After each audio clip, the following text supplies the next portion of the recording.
tribunal de Cristo, para que cada uno reciba según lo que haya hecho mientras estaba en el cuerpo, sea bueno o sea malo. La palabra nos dice que va a llegar un día que vamos a comparecer ante el tribunal de Cristo y vamos a entregar cuentas de lo que hicimos, sea bueno o sea malo, estando en el cuerpo. En las semanas pasadas se nos hablaba de esa recompensa por la tarea con nuestra hermana Maribel.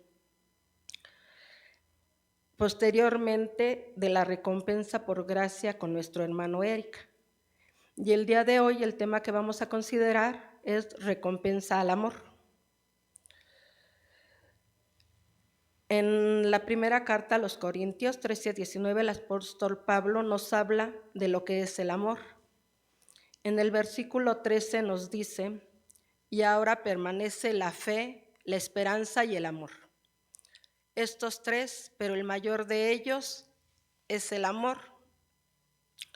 Como escuchamos ahorita que acaban de leer con nuestra hermana Mitzi, en la carta de Santiago 1:12, la palabra del Señor nos dice: bienaventurado el varón que soporta la tentación, porque cuando haya resistido la prueba, recibirá la corona de vida que Dios ha prometido a los que lo aman. De ese amor es del que vamos a hablar hoy, de permanecer en el amor hacia Dios. En la primera carta de Juan nos dice la palabra: nosotros le amamos porque Él nos amó primero. Aquí lo que se espera de nosotros es que correspondamos a ese amor que Dios nos ha dado. Santiago comienza este versículo en esta carta 1:12 con la palabra bienaventurado, el varón que soporta la tentación. Bienaventurado es una persona dichosa que aunque está en tentación puede estar contento, puede estar alabando. Bienaventurado el varón que soporta la tentación. La tentación es una invitación a pecar. La tentación por sí sola no es pecado. El pecado está cuando cedemos a esa tentación. Es escoger el mal en lugar del bien. No sé si le ha pasado, que espero que no, que en un día caluroso le puedan poner enfrente, no sé, una cerveza, y que diga, además nada más es una. No sé que alguno haya pasado por eso, y que pueda pensar que no pasa nada. Y es más decir, no hay ninguno de los hermanos que me esté viendo. El pecado no está en que te la pongan y la veas. El pecado está en ceder a ello. O algún hermano de los casados que tenga que salir a trabajar o en algún lado que pueda ver a alguien con aspecto agradable y que diga, la voy a invitar a comer. También no creo que pase nada, además nada más solo como amigos. O cuando te dan algún cambio, que digas me lo quedo, no me lo quedo, que todavía estés dudando, ¿no? En cuál es entre el bien y el mal, qué es lo que debes de hacer en esos casos, cuáles son los límites que nos tenemos que poner, ya conociendo de la palabra. Estos son algunos ejemplos de los que podríamos estar pasando, de esas tentaciones que se nos pueden ir presentando. Dice, un día iba una persona por el desierto. Iba montado en su camello. Llegó la noche y se dispuso a acampar. Preparó su tienda, la armó y se metió a descansar. A medianoche, su camello le habla y le dice, oye, ¿puedo meter mi nariz? Es que tengo frío. Y el Señor le contesta, está bien, mete tu nariz. Al ratito le dice, oye, ¿puedo meter mi cabeza? Dice, está bien, mete tu cabeza.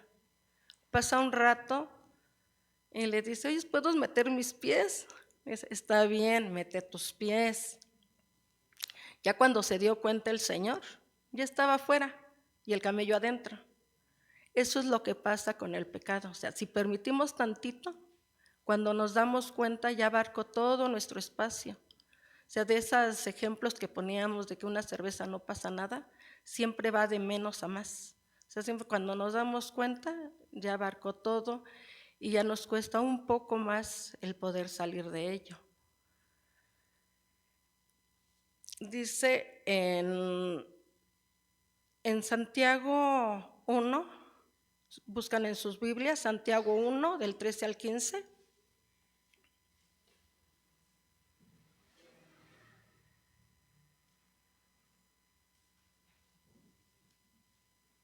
Me indican con un amén cuando lo tengan. Santiago 1, versículo 13 al 15.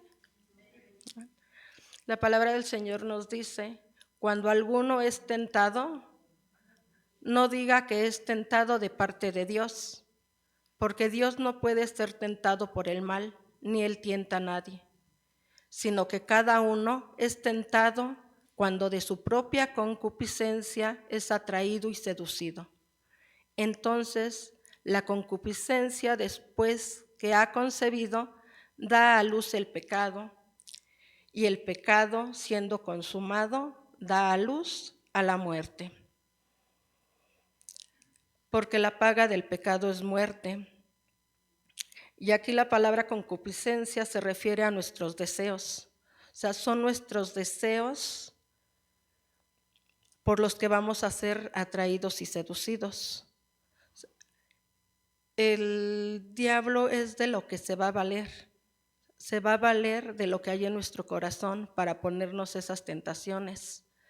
Y un día comentando con una hermana, comentábamos y ella me decía que el diablo te va a poner ahí la tentación y te va a poner las cosas de una forma agradable, no de una cosa fea.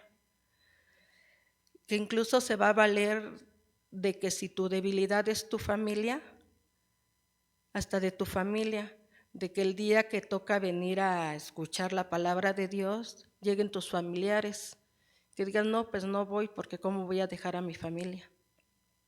Se va a presentar de muchas formas. Apenas acabamos de pasar estas fiestas que se celebran y que también podrían decir, pues no pasa, igual y los disfraces, ¿no? La disfrazo, no sé, de calabacita o de flor, y no tiene nada de malo. Pero ya en la palabra vemos que todo esto es de menos a más y que sí pasa.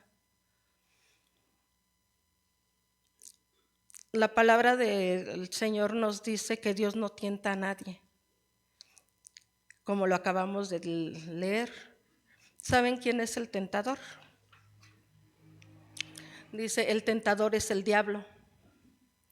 En la primera carta de Pedro nos dice, sed sobrios y velad, porque nuestro adversario el diablo, como león rugiente, anda alrededor buscando a quien devorar, al cual resistid firmes en la fe, sabiendo que los mismos padecimientos se van cumpliendo en vuestros hermanos en todo el mundo. Aquí nos dice esta carta de Pedro que no somos los únicos que somos tentados, sino que estos mismos padecimientos lo están pasando los hermanos en todo el mundo. O sea que toda la gente podemos estar en esa situación.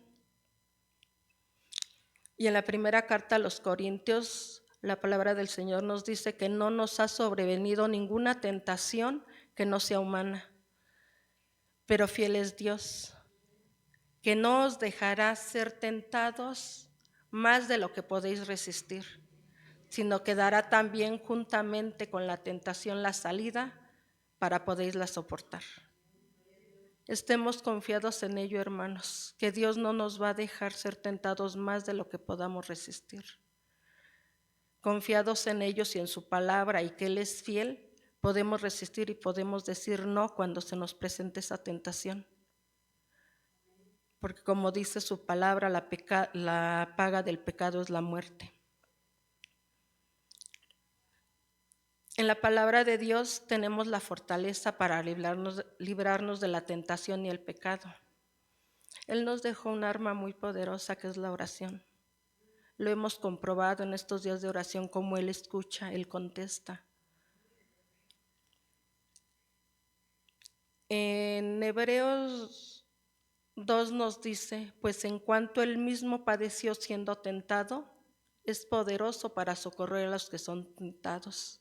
Nuestro Señor Jesucristo fue tentado en el desierto, fue tentado por el diablo. Y en Lucas 4:2 nos dice que Jesús fue tentado por el diablo, y en Mateo 4:8 respondiendo Jesús le dijo: vete de mí, Satanás, porque escrito está, al Señor tu Dios adorarás y a Él solo servirás. Dios nos dejó ejemplo de cuando estemos en esas tentaciones, recurramos a la palabra, a la oración, y que recordemos estas palabras que el Señor dijo, que al Señor tu Dios adorarás y solo a Él servirás. Y en Mateo Jesús le dice a sus discípulos: velad y orad para que no entréis en tentación. El espíritu a la verdad está dispuesto, pero la carne es débil. Nuestra carne es débil, pero con la palabra de Dios podemos ser fuertes y enfrentarlos. Santiago nos dice que también vamos a enfrentar pruebas, que aparte de las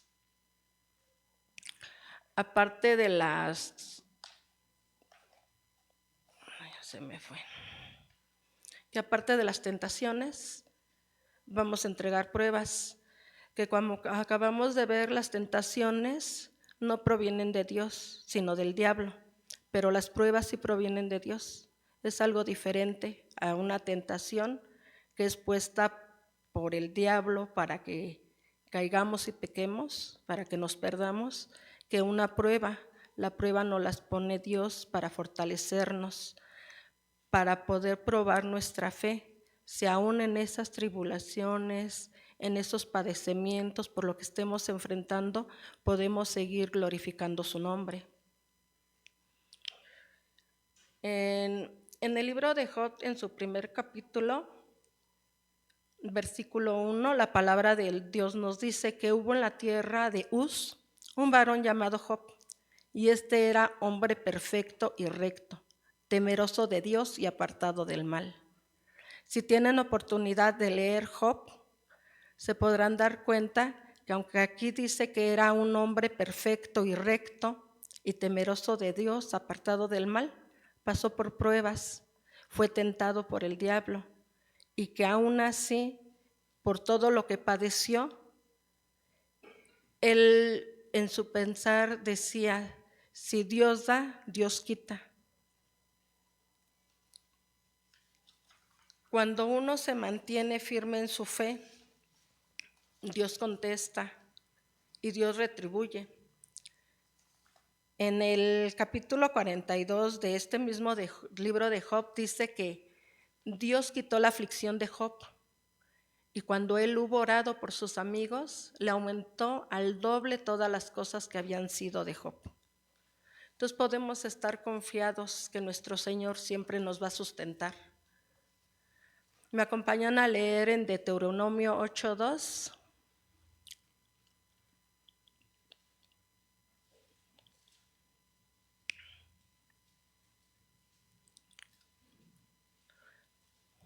Lo leemos todos juntos, Deuteronomio 8:2. Amén. La palabra del Señor nos dice: y te acordarás de todo el camino por donde te ha traído el Señor tu Dios estos 40 años en el desierto, para afligirte, para probarte, para saber lo que había en tu corazón, si habías de guardar o no sus mandamientos. Aquí la palabra del Dios nos dice que el que prueba es Dios, que cuando sacó a su pueblo de Israel y lo trajo esos 40 años por el desierto, le dice que lo sacó para afligirte, para probarte, para saber lo que había en tu corazón, si habías de guardar o no sus mandamientos. Cuando estamos en prueba, esto es lo que dice el Señor. Él quiere probar lo que hay en nuestro corazón, si habemos de guardar o no sus mandamientos. Un ejemplo que tenemos en la palabra de que Dios es el que pone las pruebas lo encontramos en Génesis. Dice su palabra que aconteció después de estas cosas que probó Dios a Abraham y le dijo: Abraham, y él respondió: heme aquí. Dijo: toma ahora tu hijo, tu único hijo, Isaac, a quien amas, y vete a tierra de Moria y ofrécelo ahí en holocausto sobre uno de los montes que yo te diré. Puso a prueba a Abraham, le pidió a su único hijo, pero Abraham confió en Dios, confió en su promesa. Y en el versículo 12 le dice Dios a Abraham: no extiendas tu mano sobre el muchacho ni le hagas nada, porque ya conozco que temes a Dios, por cuanto no me rehusaste a tu hijo, tu único. Entonces alzó a Abraham sus ojos y miró, y aquí a sus espaldas un carnero trabado en un zarzal por sus cuernos. Y fue Abraham y tomó el carnero y lo ofreció en el holocausto en lugar de su hijo. O sea, Dios nos da esas salidas. Dios fue el que suplió, porque vio que él no había dudado en entregárselo. Entonces, la palabra es bien clara que podemos confiar en él en todo momento y que él va a actuar, que él siga actuando en nuestras vidas.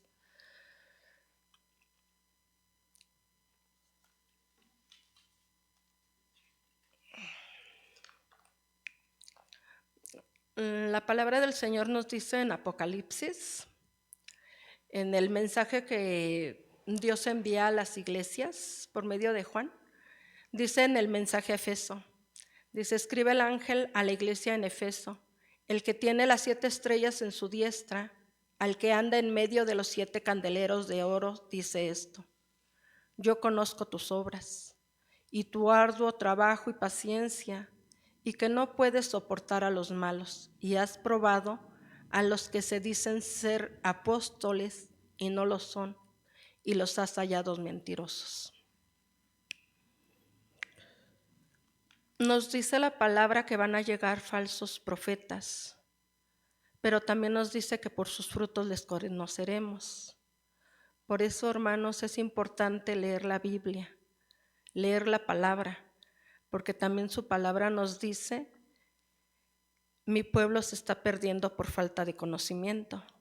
Y continúa diciendo en el versículo 3: si has sufrido y has tenido paciencia y has trabajado arduamente por amor a mi nombre y no has desmayado.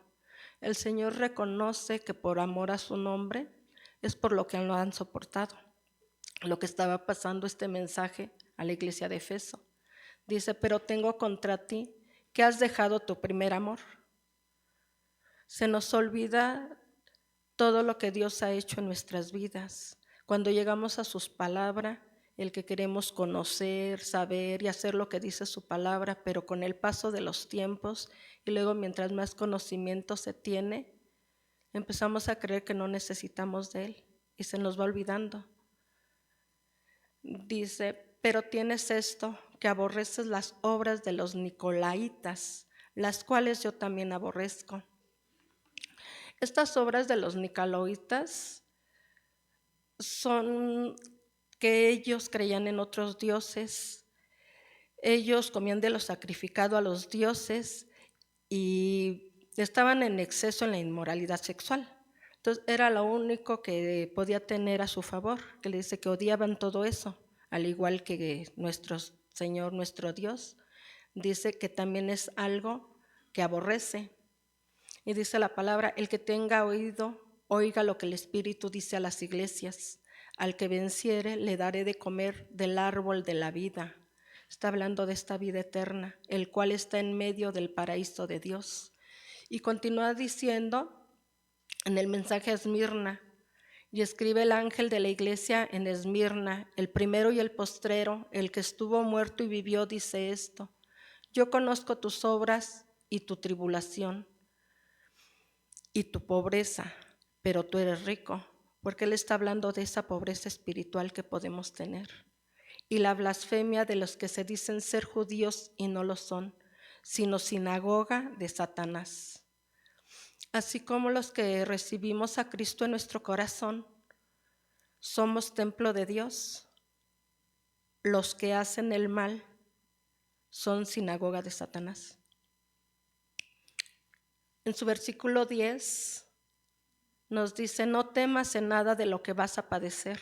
He aquí, el diablo echará a alguno de vosotros en la cárcel para que seáis probados, y tendréis tribulación por 10 días. Sé fiel hasta la muerte, y yo te daré la corona de vida. Aquí, al igual que Santiago, nos habla de esa promesa, que es la corona de vida. Este versículo me recuerda a un pasaje que está en Hechos 16. Dice, cuando dice que algunos de ellos serán echados en la cárcel para ser probados.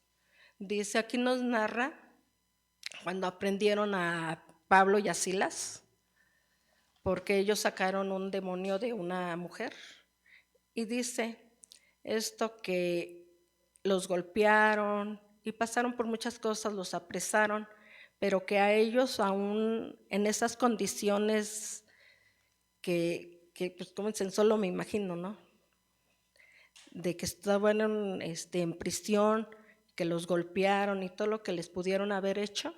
En este versículo 25 al 26 de Hechos 10 nos dice: pero a medianoche, orando, Pablo y Silas cantaban himnos a Dios y los presos le oían.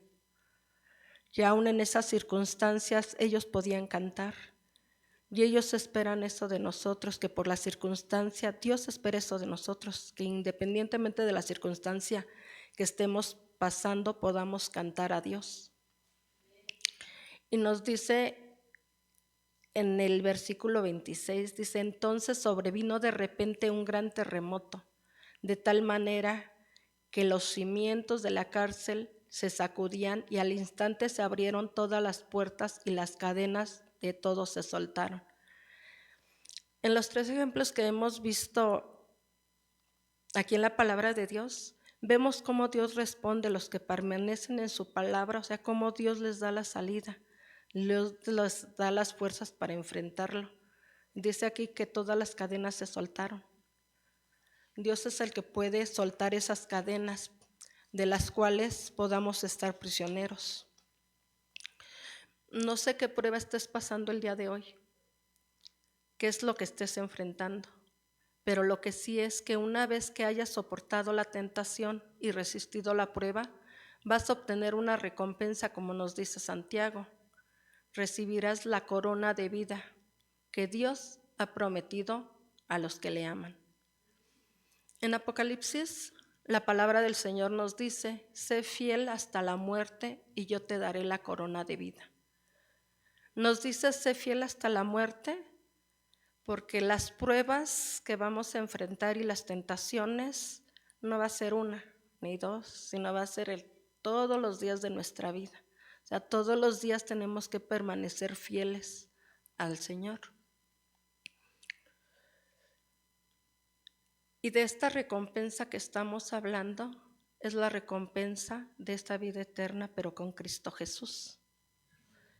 En Juan 2:25 nos dice que esta es la promesa que Él nos hizo, la vida eterna. Y en Apocalipsis 3 nos dice el Señor que al que venciere, dice, al que venciere le daré que se siente conmigo en mi trono, así como yo he vencido y me he sentado con mi Padre en su trono. Y en Apocalipsis 3:5 nos sigue diciendo el Señor que el que venciere será vestido de vestiduras blancas y no borrará su nombre del libro de la vida, y confesará su nombre delante de mi Padre y delante de sus ángeles. En la segunda carta a Timoteo, el apóstol Pablo nos dice: y también el que lucha como atleta no es coronado, sino lucha legítimamente. Esto es de acuerdo con las reglas. Para obtener esta corona de vida que Cristo nos promete, también hay reglas. Y estas reglas nos dice que no se va a hacer para todos. O sea, no todos vamos a obtener esta recompensa, esta corona de vida, sino que es para los que lo aman. Dice, es para los que aman a Dios y son fieles hasta la muerte. Leemos todos juntos el Salmo 119 del 1 al 3.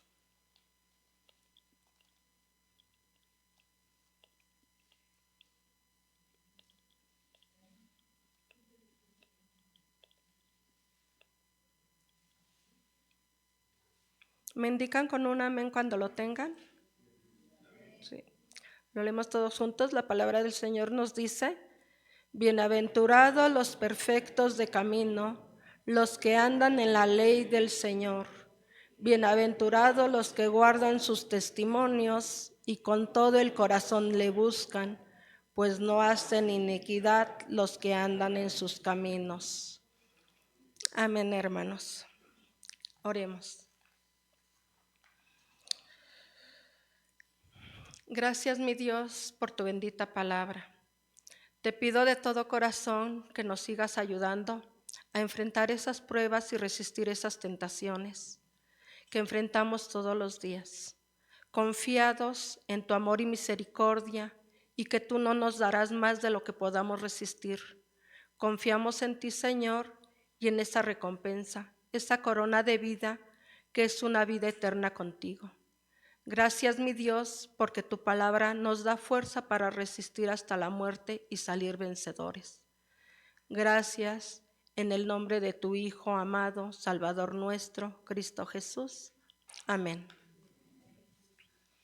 Dejo este lugar a nuestros hermanos que nos traen estas peticiones hacia nuestro Señor.